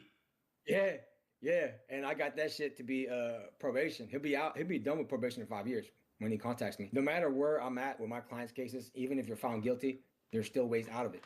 And so I'm always gonna fight no matter how bad shit gets. And right now, in regards to David, shit's looking bad. Okay? And it's always gonna look bad in the beginning. But I'm always gonna be able to try to fight and show like the truth, which is he's a victim here. Okay. No, it sounds like he's finding loopholes in the system. That's what I'm hearing. He's finding loopholes in the system to get his clients off. But that doesn't mean they're innocent. Because he clearly just said his client was shooting someone on camera and he looked in the camera. But yet he's innocent? No, he probably got off on a technicality. Which is the same shit he's probably going to try to do if he was David's lawyer. That doesn't mean he's innocent. That just means you can get him off by with like loopholes. Like, oh, we forgot to read him his Miranda rights. Oh, we found this evidence like a weird way, so it doesn't technically count. Like that's what he's doing. He's not proving their innocence. He's just planting doubt. Another shameless plug of his services and his business on top of the body of a dead little girl. Now, we can just skip past that part. But when he says David is a victim, I was really curious Disgusting. in how David, the Hugh Hefner of the kiddie playground, how is he a victim? I really wanted to know. You're gonna try to paint it as him being a victim. Let's go with that. How are you going to convince a jury that a man who is sending explicit photos of himself and receiving explicit photos, because Celeste isn't the only minor. He was also talking to other minors who have started to come forward. So how are you going to spin this as him being the victim of all these minors coming to him and him not wanting any part of this? Well, I'm not going to spin anything. What I'm going to do is show the truth, okay? And that truth is that no matter what age anybody is susceptible, or anybody can be an aggressor, right? You can be 9 years old, and if you find out there's a lick out there that you can take advantage of and you can get free stuff out of him and you can threaten him, then you do it. And it's a normal thing that humans do. Whenever they see an opportunity, they can see it. And there is an opportunity when it comes to David. Shit, I don't even know David personally, and I can see David, as a walking lick right now. He has YouTube videos, he has music, he obviously has money. Anybody in that position would say, you know what? Let's do something to this guy. Let's make some shit up so we can get what we want. I used to think before watching this video that commentary like this on a David and Celeste situation only existed in the comment section of cesspool Twitter. Cause those stupid niggas who have opinions like this, they know the minute you put your identity to it, bro, you are now a pariah, you're ostracized, you gotta go, bro. What's crazy is he's probably going to get more business from doing that. From claiming you're helping out predators. People are going to come running like, "Oh, I need your help with X, Y, and Z." No, you fucking sicko. You need to be locked up. I don't. And then, does he have family? Because I think if I seen a relative of mine online saying some shit like this, like, I'm gonna have some words with them. Like, you are no longer invited to any family functions because you're a fucking sicko. Like, morally, I don't know how you can do stuff like that. Knowing someone is guilty, be like, I can probably get you off. What? Lock these niggas up. That's like when people be like, oh, free X, Y, and Z, and then you go and look up what they did and they killed 5 people. No, keep that nigga in behind bars. He does not need to be out with us. No. Bruh, you got to go, homie. You're no longer welcome. So they would comment things like this with no identity, no profile picture, following 1,000 people, only got 1 follower, and they will say things like, "Oh man, she knew what she was doing, man. Man, she ain't no victim. Oh, really? Oh, now she want to call the cops on it when it ain't work out. Oh man, she was a gold digger. Nah, man, free David, man. Nah, she knew what she was doing, man. She knew what she was doing." Commentary like, I never thought in my wildest dream that commentary like that would make its way outside of the Twitter comments. I thought people in those Twitter comments were either pedos or pedo defenders who knew they can't put their name and identity to that comment because they know the consequences of it. I never thought that somebody would be on a live stream with millions of people uttering these statements.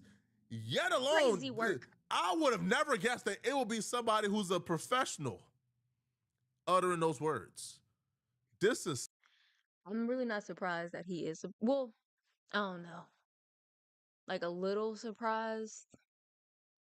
But then also nowadays, you can't put anything past people.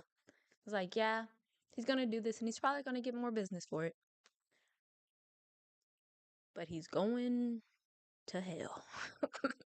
Sick beyond sick. And then you also add the element, he's promoting his business on top of this. What about him ordering the Uber to his house, her being there, all of that? What's the play there? Is that illegal to order an Uber for somebody? I don't see that. It's illegal to like order an Uber for a child? I actually think that is illegal because I know it was like some case a while ago, and a parent had got in trouble for ordering an Uber to take their kid to school. It's like minors can't actually be in the Uber by themselves. So yeah, it is illegal. And in this situation, it's even worse. See that in the criminal code anywhere. I don't see that.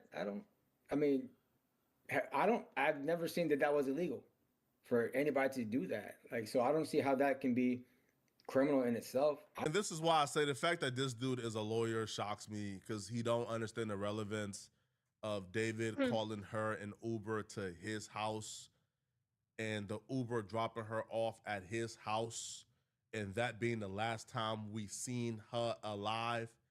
Him not being able to follow what's going on, it just made me tell me, yo, if this dude is a lawyer, man, I'll be really skeptical for him to take my case. I order Ubers for my cousins to go get picked up, to be dropped off. You know what I'm saying? Like, you know what I'm saying? I have family members. Like, just because he did that does not necessarily mean. Okay, so she threatened him. He orders the Uber, and now after that Uber, she's never seen again, and she's found in his Tesla. So what is the play? So what happened? Hey, what state was this in? California. In LA? Yeah. You know, LA is a dangerous place. It is dangerous. It is. Look, ladies and gentlemen, Los Angeles is a dangerous place. There's gangs everywhere. There's people to extort you everywhere. Her body. It still don't add up. LA is dangerous. So let's say he ordered Uber and then someone else snatched her up. How the fuck she get in his car? Or whatever has happened to her could have been done by somebody else other than David himself. It's just that because of the relationship, the friendship that they have, everybody's honing in on it. It's unfortunate for David. Anything could have happened to her. There are random people who get. I hope he gets convicted on all charges. But if somehow he magically gets off for not murdering this woman, this child, I hope he gets convicted of being a pedophile because clearly we have evidence of that. He's sending images of himself to her and he's receiving images to his phone of her when she's a child. Uh Makes me angry. This is like I don't know, sometimes I watch stuff and I'm like, "Oh, like this is rage bait." But then I'm like, it's raging me because I have decency, you know. But then I'm like, this is probably how a lot of people think. Like there's a good portion of the society that's like, yeah, like this makes sense. Because sometimes I'll say stuff and people are commenting like, "Oh, it's rage bait." I'm like, "No." Like what did I say that made you think I was faking this? Like, but no, people are fucking crazy. Pulled up on any day in LA, even if you're a girl. So what Don't about forget that. the blue? So the prosecutors are saying that so there wasn't going to be a mess. David put her body in a blue inflatable pool to keep all the blood in there, and the That he purchased, by the way. fragments from the blue inflatable pool that David bought match the fragments found on her body. That could be anybody.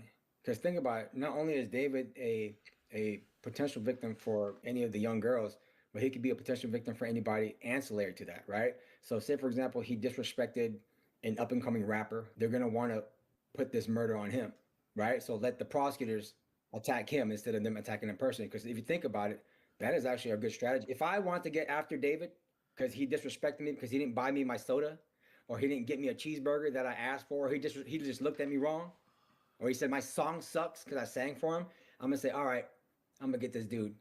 I'm gonna put his DNA. I'm gonna set some shit up. I'm gonna get that dead body and I'll plan on him. So then, therefore, they can put all the state's power, all the prosecutor's power into trying to put him away. It's like you're getting somebody else to do your dirty work for you, and that's a good possibility that could have happened to David.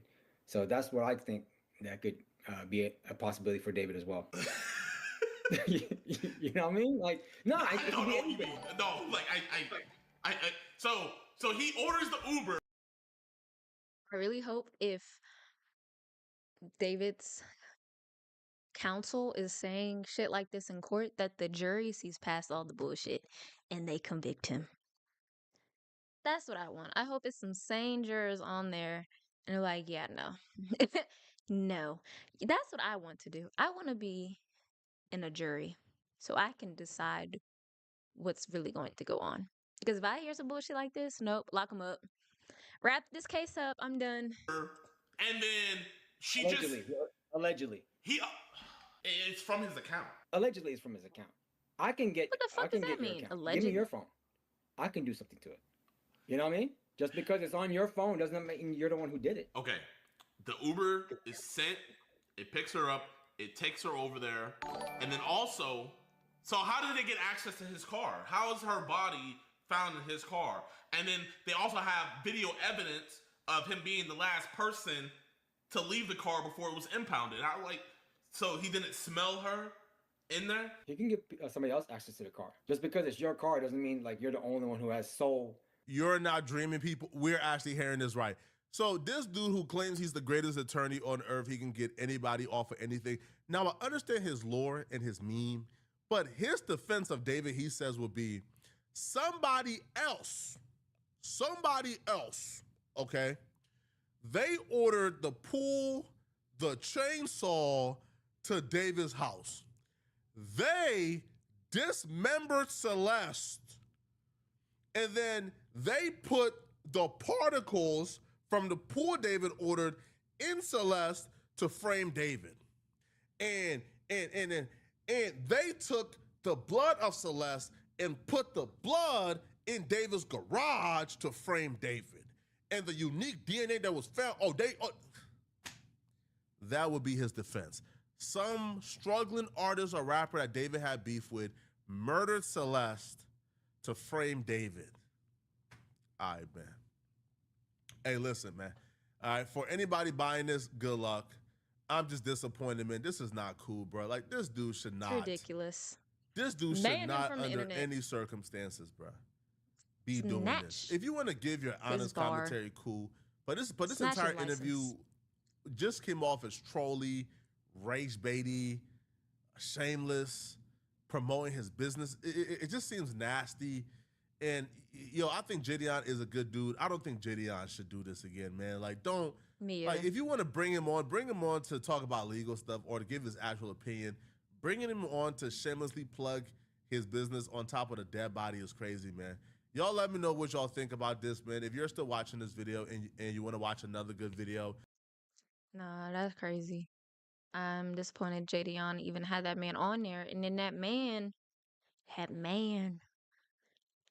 should not be practicing law. He should not be allowed to practice law. I feel like there should be like a mental test too, like to test your morality. And like, actually, you don't meet our standards. You can't do this. Not just, oh, like you know these legal terms, so yeah, you can be a lawyer.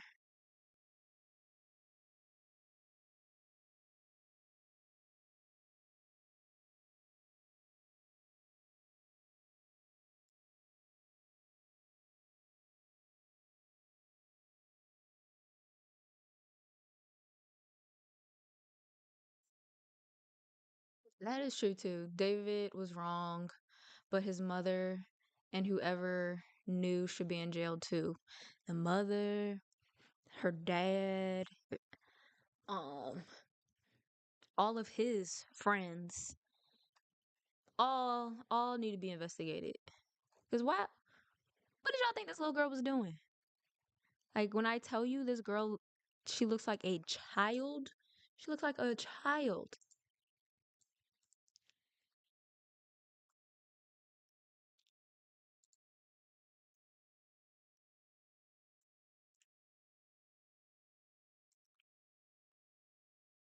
Like she doesn't look young as hell to you. She looks 12. She looks she's in middle school.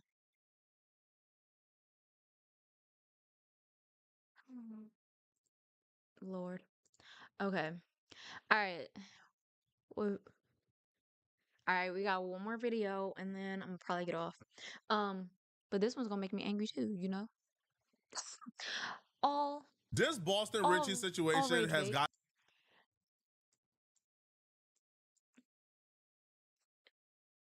Okay.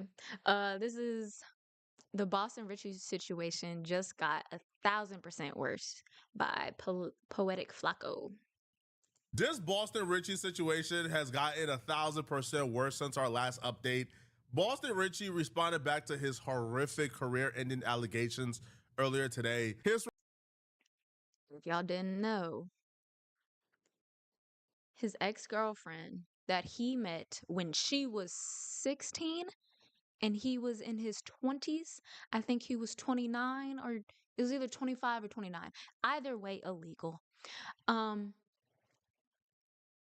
But he met her at such a young age, groomed her, and was basically abusing her the whole time they were in a relationship.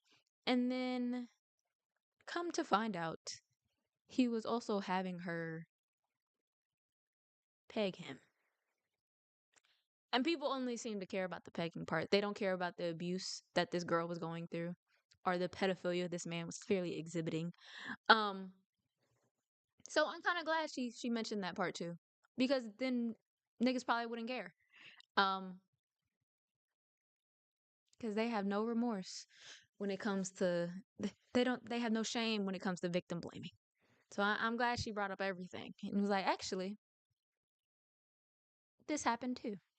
Response only made things a whole lot worse for him, sparking his accuser to come back and drop more receipts and make more accusations. Before we get the video started, this video is sponsored by Kalshi. Kalshi is a prediction market where you literally make money by predicting the biggest money you could ever make in your life. You can sign up with Kalshi by clicking the link in my description or using code FLACCO to get $10 when you sign up. I'm gonna say this, bro.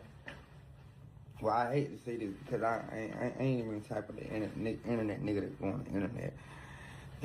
Speak on my personal life, my relationship status, my career, anything that I don't went through. Like I ain't never been a nigga that run to the net and try to speak my behalf on a situation. I always take it to the chin.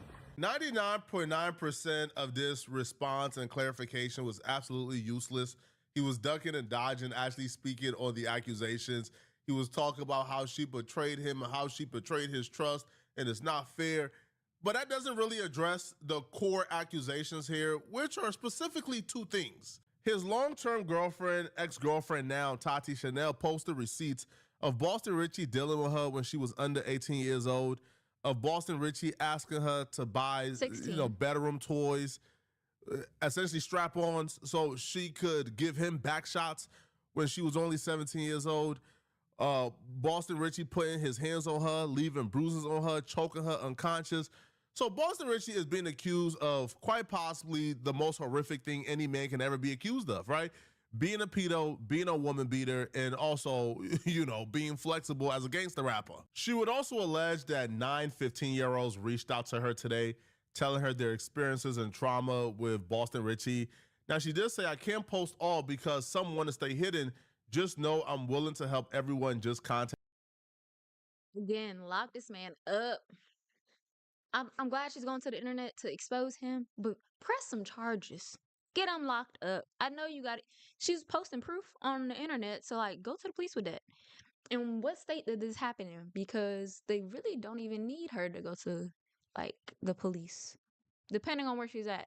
Like in New York, they can just bring charges against you if they have enough evidence. They don't need a corroborating witness or the person that you were abusing necessarily to corroborate.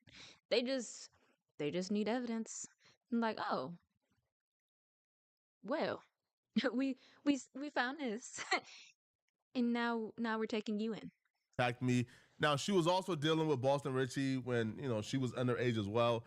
But the 9 15-year-olds, I don't know, that does seems kind of sketchy and a stretch, to be honest. It might not be a stretch online. If let's say this man does have a history, I assume that she wasn't the only victim. People are probably reaching out to her now that she's saying something. Now, was it 9 people? I don't know. But I guarantee you a good amount of people probably reached out. Because if they had a relationship with Boston Richie, they were probably following her and they saw her post that, like, oh shit, like that happened to me too. Now, if you said, 9 girls underage hit me up, but 15 years old specifically, I don't know. Like, that don't seem too correct, to be honest. But Boston Richie I feel you with that. is undoubtedly a pedo. We got receipts and proof he's a pedo. So 9 wouldn't shock me. It just seems sketchy. It was 9. That's an odd number.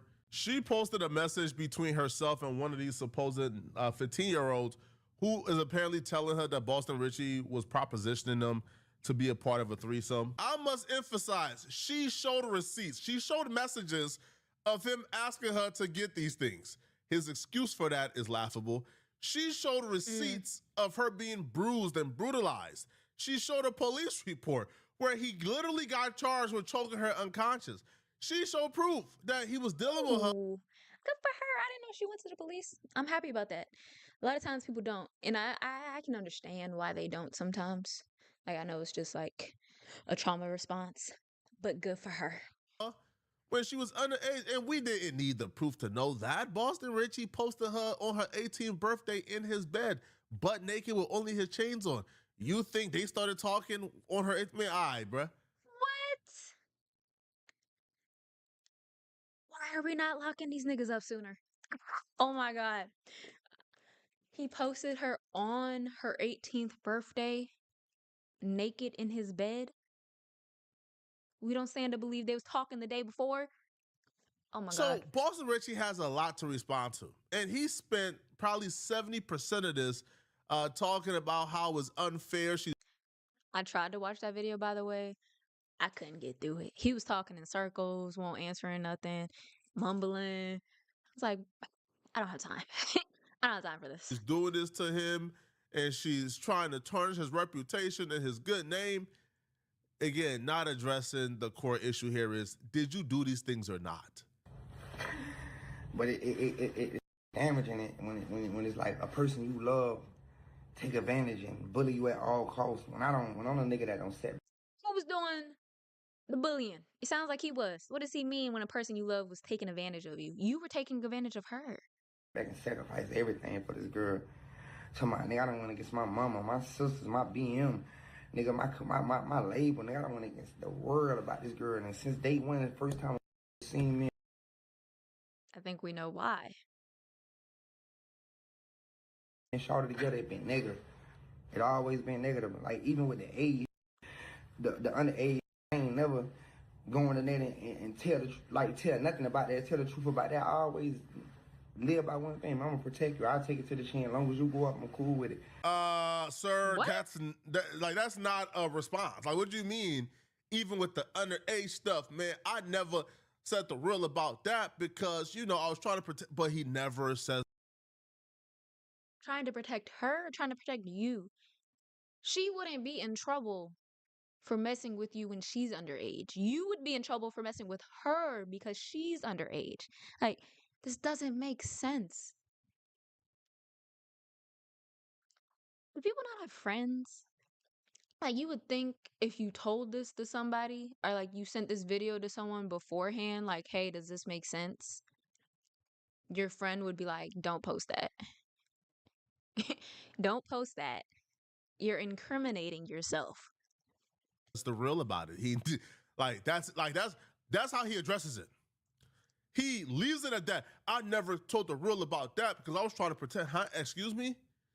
You posted her on her 18th birthday. You told her happy birthday on her 18th birthday. You knew she was 18 when you posted her in your bed butt naked with the chains on, which will mean you would have known she was 18 well before her 18th birthday. And when was that video taken or post? Did they take it? Was it an old video and picture and then he just happened to post it on her birthday? Cuz that's clearly evidence right there. Oh, she turned 18 today, but I took this video last week. Lock him up. So he doesn't really address it at all. He says that and then skim over, which to me just shows grade A manipulation. How manipulators and liars work. Usually when a manipulator and a liar wants to manipulate, they address the things that they feel like they could debunk or they could maybe address and twist. But things that are clear cut in the obvious, they tend to ignore it. They tend to avoid it. So he doesn't touch on the fooling around with this little girl when she was underage because it's clear cut, is proof. She has the receipts he did it. So he don't even try to address. He just says that and then move on. So why not tell us the real? If you didn't do it, then tell us the real. Tell us what really happened. But he doesn't do it. Now he moves on and he talks about this toy. Now, asking your girlfriend to buy you a strap on and then telling her, like, come here now. I've dealt with chicks who ain't never been that thirsty for some pipe, bruh. Boston Richie wanted some zig more than the thotties we deal with. So he addresses that, and his excuse for that is laughable. He was better off just saying, hey, man, I like what I like. Can you judge me? And we was saying, all right, bro, lay your truth. But when you start to lie and when you start to be manipulative, that's when you run into issues and problems.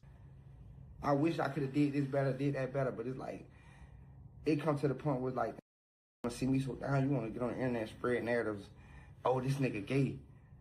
Man, but if any ever been in it, if it's ever a thing was toys in the room, it's multiple holes in nigga. That's somebody I can might put my bank account on it, nigga. If it's me in a room, if it's me in a room with toys and hoes, it's multiple holes, and I don't even play that route. I don't go that route. Whatever other nigga do, I ain't got no preferences against nobody. Gays ain't homophobic or none of that. But boy, Why can't people just admit, like, okay, like, yeah, I'm bi? Like, why you gotta beat around the bush? Why are you saying all this extra? Because you put out proof, you put out screenshots. Some stuff you can't really deny. Like, you just gotta take it on the chin. And I could kind of understand people denying it, like, back in the day. But nowadays, I feel like people are more fluid. They accept certain things. But certain communities don't. So that's again why I'm glad she put this out as well, because some people might not care about the abuse, but they care about him being gay. Is that fucked up? Yes. But is the point to fuck up his life? Yes, because you fucked up hers. So put out all the business you know. Put it out.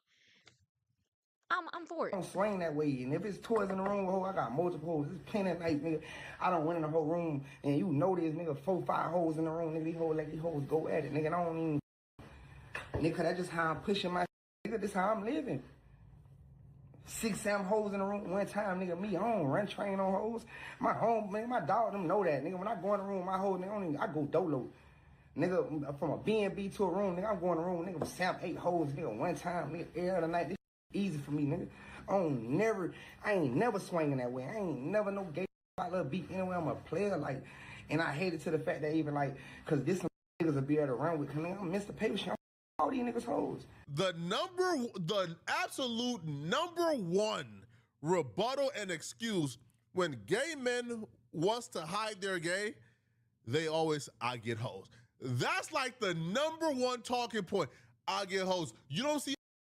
And that means nothing because there's so many people online I've seen that are like, oh my God, they're so attractive. And then you go on their page and like, oh dang, like they're gay.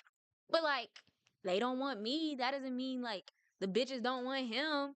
You know what I mean?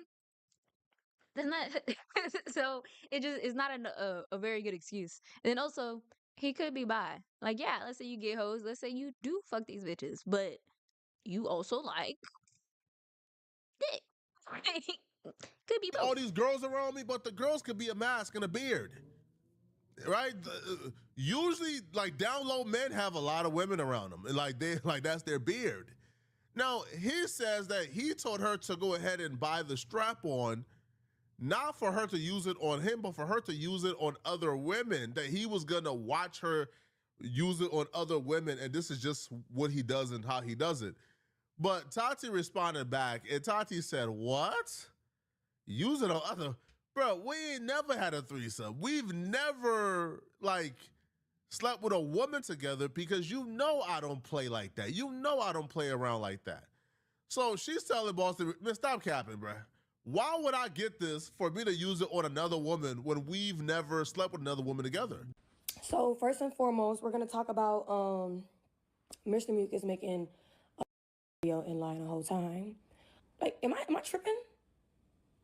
So now, all of a sudden, he has 100 hoes in the video. It's not about me. Now that I gave you the ultimatum to take it down before it dropped, now it's not about me. Cool. Of course it's not about me. You going to be not about me. Got it. Just like your label made you switch the lyric because they knew it was about me. Okay, next.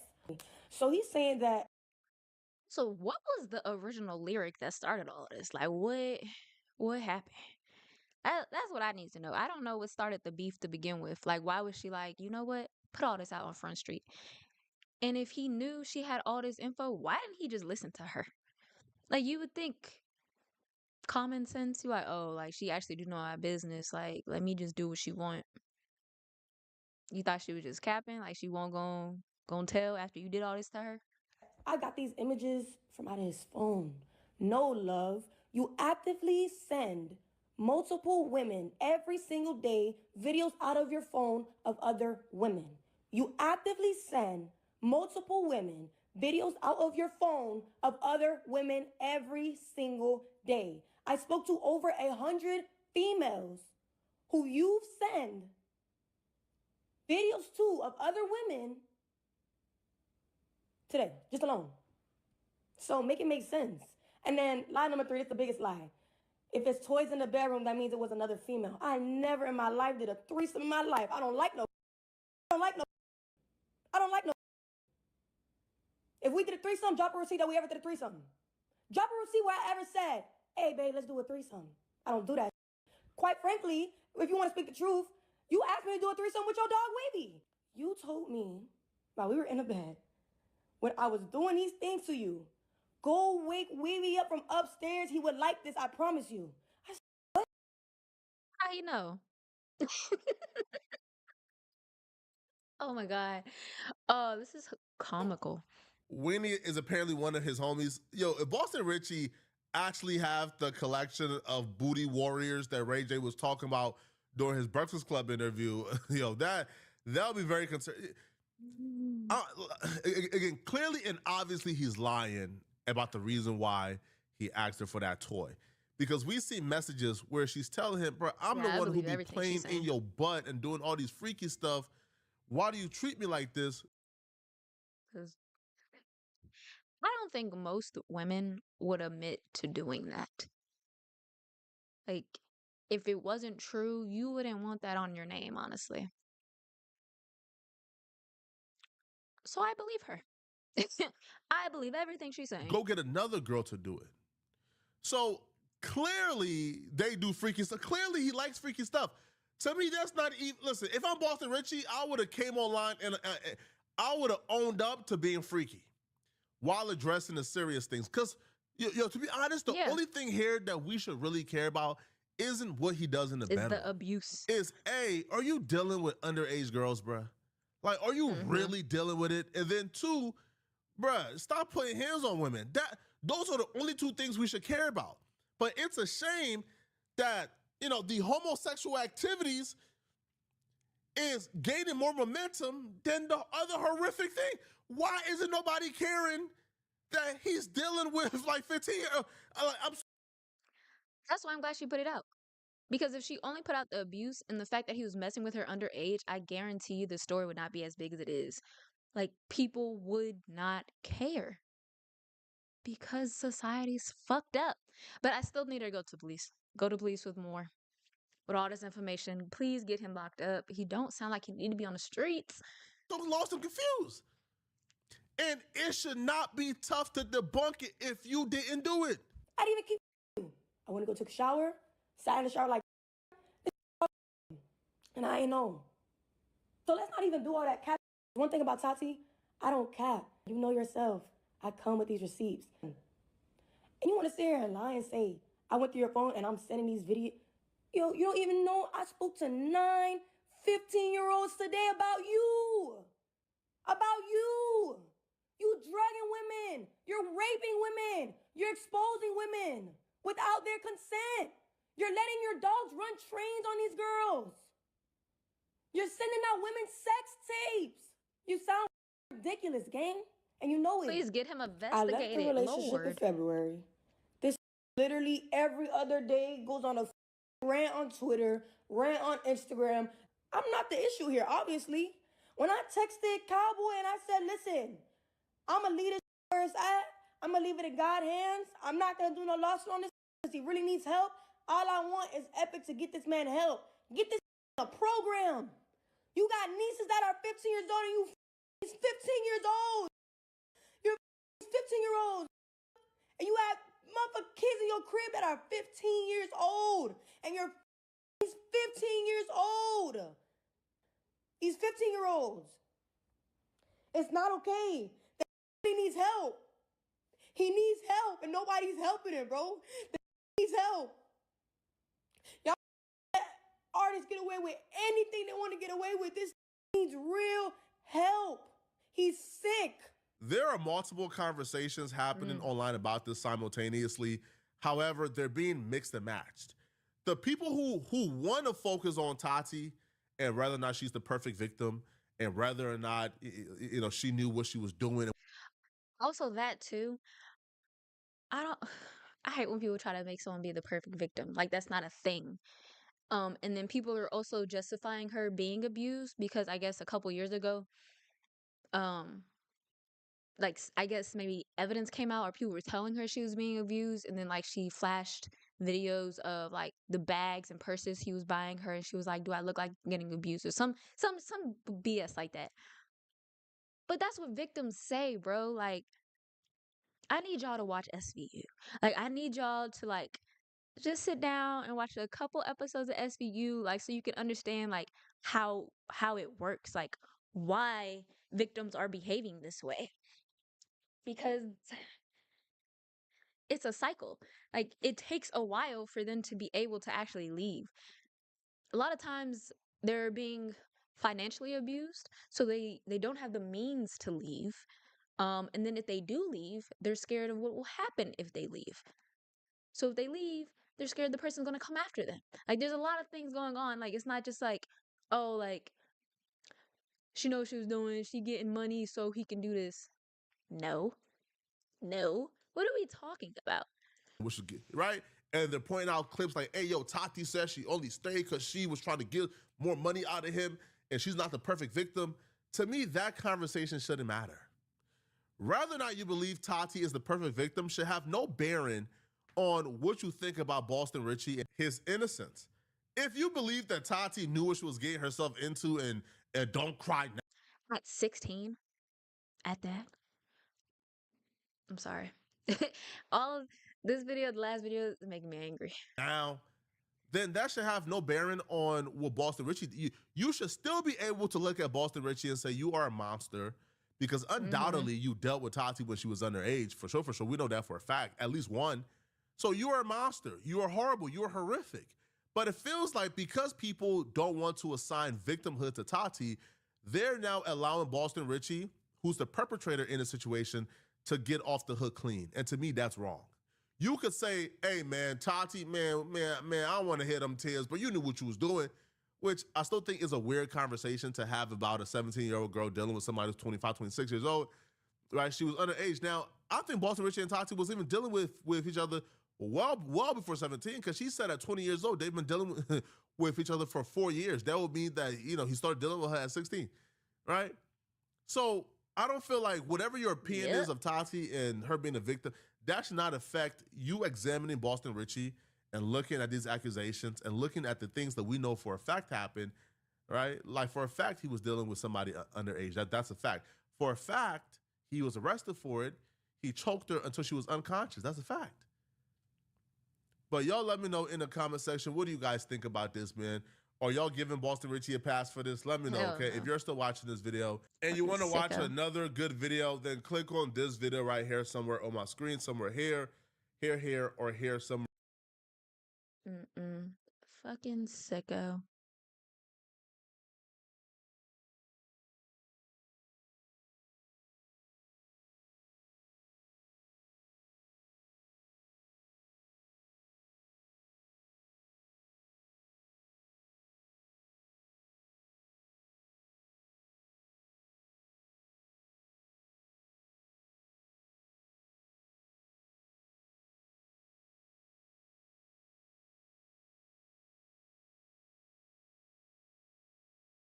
Sick individual.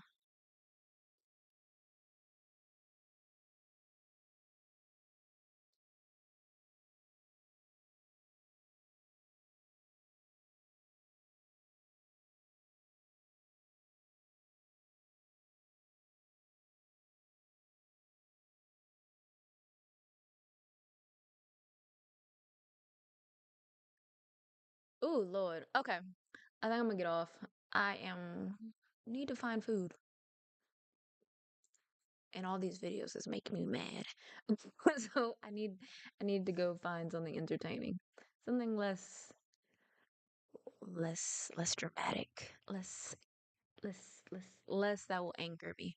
But yeah, today is Wednesday. I'll probably be back on Monday. That is the goal.